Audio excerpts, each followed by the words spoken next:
Good morning, students. Welcome to the online class in the subject of periodontology. So, the today's topic for the class is the gingival disease in childhood. So, for the last few weeks, if you have observed, we were talking in line in the about the gingival diseases.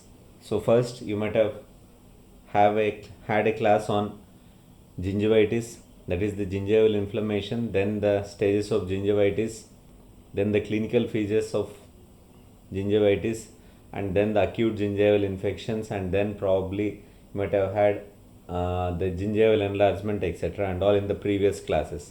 So today I'll be talking about the gingival diseases in childhood. So how does the gingival diseases differ in the childhood? That is the thing which we are going to focus in the today's class. So the effects of periodontal disease observed in the adults have their inception early in life. So that's the reason why the knowledge of gingival disease in childhood is important, and the disease in child may progress to jeopardize the periodontium of the adult, and the developing dentition and certain systemic metabolic patterns are peculiar to childhood, which we'll be discussing in the next slides. So the periodontal diseases peak their destructive stages in the middle age, but many of them have their inception during childhood, and the developing dentition and certain systemic metabolic patterns, as I have told, are peculiar to the childhood, and there are also gingival and periodontal disturbances that occur more often in childhood and therefore identified with this period.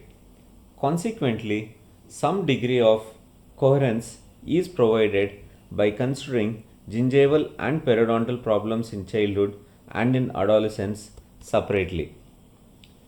So, the early detection and the early treatment are important from a preventive aspect, since the prevention of most of periodontal diseases are relatively simple and very effective, providing the lifetime benefits. So, before going into the gingival disease in the childhood, let us look at the features of the normal periodontium in the child's gingiva. So, the clinical and radiographic images of the gingiva and periodontium in children and adolescents differ from those seen in the adults, owing to the significant changes taking place during growth and development. So, the periodontium during childhood and puberty is in constant state of change owing to the exfoliation and eruption of the teeth. So, if you know the chronology of the normal tooth eruption, so it starts from around 6 months of the childhood of the child, and then goes on till 12 to 14 years till the second molar erupts. So during this period, the gingiva is in a constant state of change. So this makes a general description of the normal periodontium difficult, since it is in a constant state of change. It difficult, but because it varies with age of the patient and the timing of eruption of the tooth. So on the left in this slide you see the child's gingiva, and on the right you see an adult gingiva. So when we talk about the clinical features, or when we talk about the description of gingiva, we usually try to talk in terms of color, contour, consistency, surface texture, etc., as if you remember the normal clinical features of gingiva. So if you try to compare the normal clinical features, so the gingival color in the children, it is more reddish, and it's not that always it is more reddish, but it may also be pale pink in color, whereas in adults you see it in a coral pink color. And the contour of the child gingiva is rounded, whereas in the adults you see it as a knife edge, and the consistency is flabby due to less connective tissue density and lack of organized collagen bundles, whereas in an adult you find it, the normal feature is described as, the consistency is described as firm and resilient. And the surface texture, the stippling is absent in infancy and is usually found in 35, the stippling is found in 35% of the children between ages 5 and 13 years, but mostly it is seen by age of 6 years. And whereas in adults, the stippling is a normal finding of the surface texture of the gingiva. Then coming to the interdental area, the interdental gingiva is broad faciolingually and tends to be relatively narrow mesiodistally, in conformity with the contour of the approximating tooth surfaces.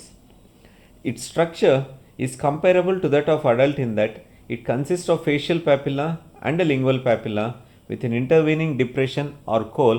In other words, you can say that in child you see a saddle shaped gingiva, whereas in the gingival, regarding the gingival sulcus, the newly erupted tooth sulcus depth is greater than the deciduous predecessor. That means the deciduous teeth have a lesser sulcular depth, whereas in adults the normal, though in the slide it is depicted as 1 to 2 mm, even up to 3 mm is considered as a normal sulcular depth. And regarding the width of attached gingiva, it increases with age in children and concomitant decrease in sulcus depth, and it is more greater in adults. So the mean gingival sulcus depth for the primary dentition is 2 mm, 2.1 mm plus or minus 0.2 mm, and the width of attached gingiva is greater in the incisor area and decreases over the cuspids and increases again over premolars, that is the primary molars and permanent molars.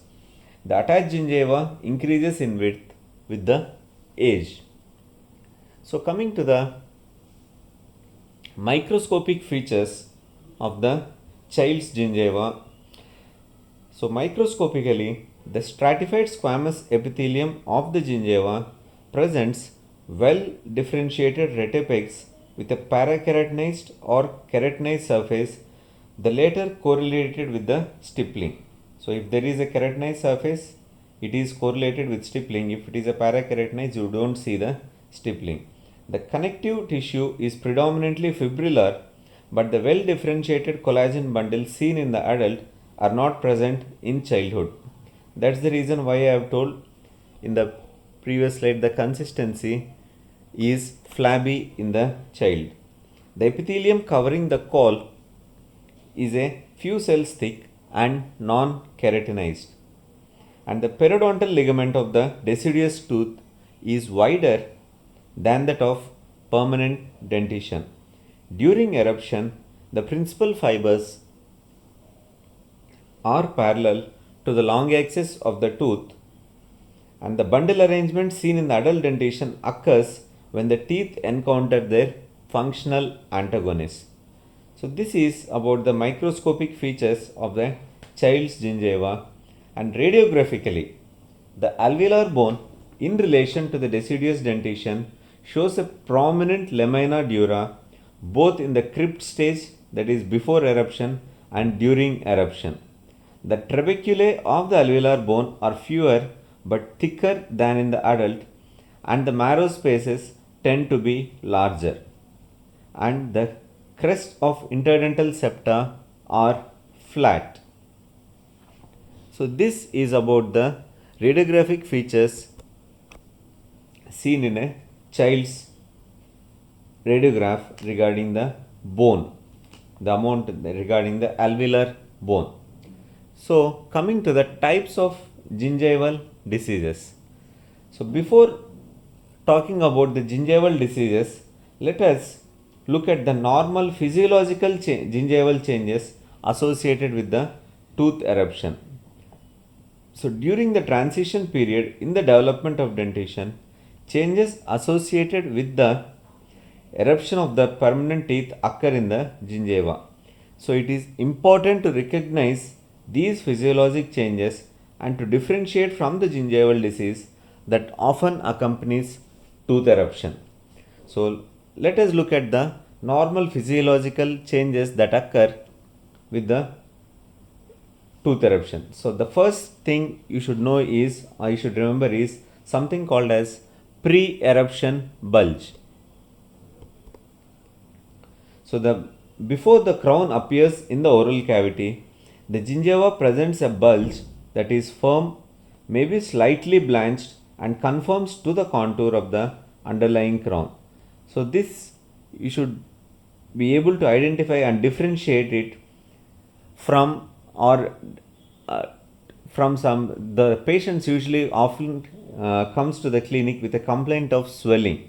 So you should try to palpate and confirm it with a radiograph and reassure the patient, telling that it's a pre-eruption bulge. And next is the formation of gingival margin. The marginal gingiva and the sulcus develop as the crown penetrates into the oral mucosa. In the course of eruption, the gingival margin is usually edematous, rounded, and slightly reddened. So this also does not require, the gingival margin in presenting in such a state does not require any treatment. Usually it subsides with a good oral hygiene maintenance. And the third physiological gingival changes associated with tooth eruption is the normal prominence of gingival margin. So during the period of mixed dentition, it is normal for the marginal gingiva around permanent teeth to be quite prominent, particularly in the maxillary anterior region. At this stage in tooth eruption, the gingiva is still attached to the crown and it appears prominent when superimposed on the bulk of underlying enamel. So during the tooth eruption stage, the gingival margin appears more prominent or more bulky because of the superimposition of the underlying enamel on the gingiva. So this is about the physiological gingival changes associated with the tooth eruption. So coming to the gingival disease in childhood proper, I am going to discuss under these headings. The first is the eruption gingivitis, chronic non-specific gingivitis, dental plaque induced gingivitis, acute gingival disease. Under the acute gingival disease, we have herpes infections, recurrent aphthous ulcers, acute necrotizing ulcerative gingivitis, and acute candidiasis. And finally, the gingival diseases modified by systemic factors, which includes the gingival disease associated with the endocrine system and gingival lesions of genetic origin, and the drug-induced overgrowth and the ascorbic acid deficiency gingivitis, or in other words, we call it scorbutic gingivitis, which results due to the lack of vitamin C. So coming to the eruption gingivitis, the first disease, that is the eruption gingivitis. This is a transitory type of gingivitis which is often observed in young children when the primary teeth are erupting. So usually the gingiva looks bright red or fiery red in color, and it's often localized and associated with difficult eruption, and once the tooth erupts, it subsides. Tooth erupts into the oral cavity. This eruption gingivitis usually subsides on its own. So this is how it looks. So on the picture in the left top, you see the gingiva covering the tooth that's erupting, and here you see the reddish marginal gingiva in the lower anteriors as well as in the upper anterior segment.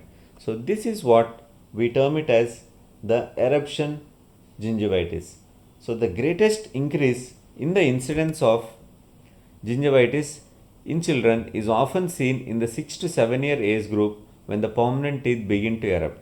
So usually when the deciduous teeth erupt, this is not seen, but only when the deciduous teeth exfoliate and the permanent teeth start to erupt, this is usually seen. So this inflammation is most commonly associated with the eruption of first and second permanent molars, and the condition can be a painful and can develop into a pericoronitis or a pericoronal abscess. So this eruption gingivitis apparently occurs because the gingival margin receives no protection from the coronal contour of the tooth during the early stage of active eruption, where food debris, materia alba and bacterial plaque often collect around and beneath the free tissue and partially cover the crown of the erupting tooth and cause the development of an inflammatory process. So when this eruption gingivitis occurs, how to manage the patients with this sort of gingivitis? So usually the parents are quite concerned with the reddish color seen on the gingiva during such stage. So you should first reassure the parents that this is a transitory phase and then that is going to subside with a due oral hygiene maintenance. So when a patient with such eruption gingivitis reports to the clinic, so try to differentiate it whether it is a mild eruption gingivitis or it is a painful or it has developed into a painful pericoronitis. So if it is a mild eruption gingivitis, it requires no treatment other than improved oral hygiene. So reassure the parents of the child that this is going to subside on its own and stress more on the oral hygiene maintenance.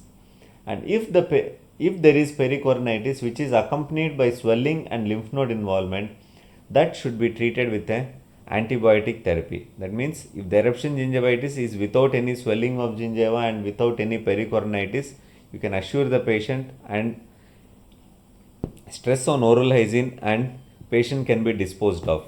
Whereas if it is associated with the swelling, it should be treated with antibiotic therapy, and if required, the area should be irrigated also with